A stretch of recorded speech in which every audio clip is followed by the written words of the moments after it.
One of the things I had noticed for sure is that I had a greatly expanded sense of intuition. And I had learned very much to trust this intuition. And my intuition was telling me, hey, there's something to this. What is happening? Something is going on. Can you feel the way?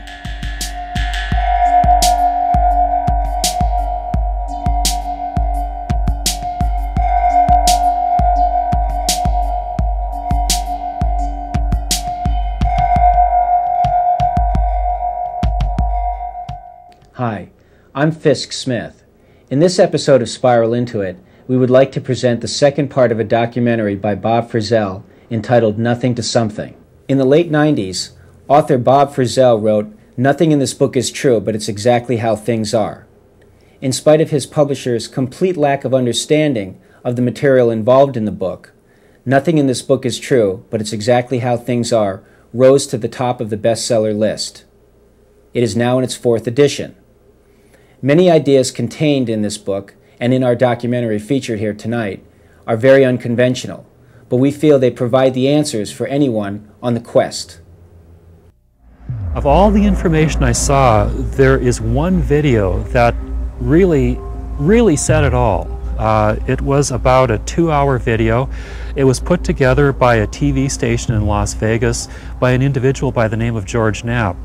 It must have averaged about 10 minutes a day on the news broadcast. They would cover varying aspects of the whole UFO situation.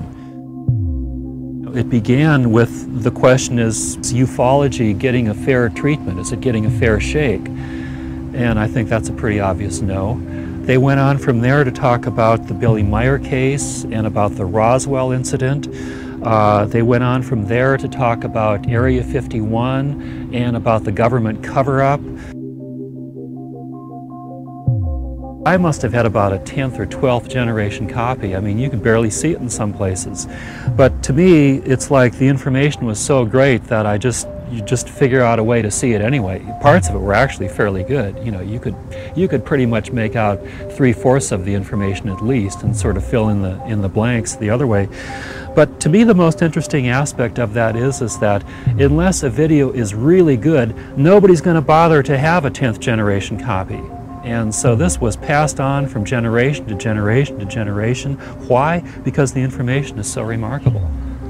I mean, it sounds kind of weird in a way, but to me, that's kind of like the best aspect of all of this. Give me a multi-generation copy, because I know the information is going to be great.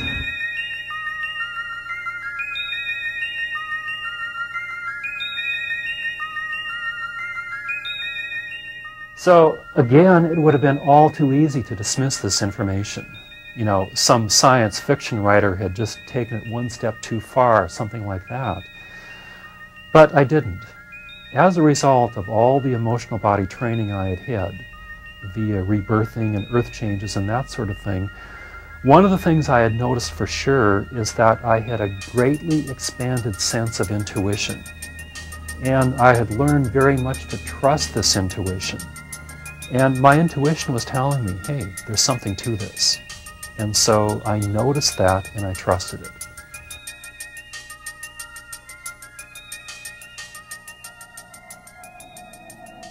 I remember specifically driving back from Campbell Hot Springs from the very time when the information first started coming to me, the first phase of the information, and seeing all these cars on the freeway. It seemed like just about every one of them had their flag waving. I had come to the conclusion that along about early in 1991, that it was really our last chance that we as a planet, through some sort of a miracle, could somehow get it together and wake up and realize what we've been doing to the planet for all these eons, for all these years.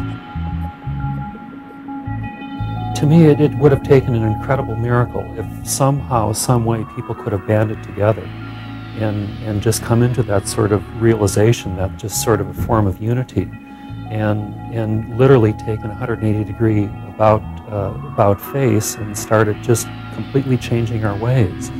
But if you remember back to that time, what did we do instead?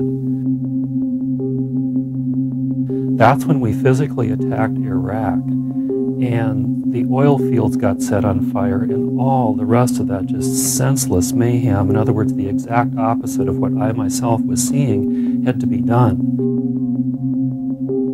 So not only were we physically attacking Iraq and setting the oil fields on fire and just devastating that area of the planet, but we were in almost unanimous agreement that it was the right thing to do.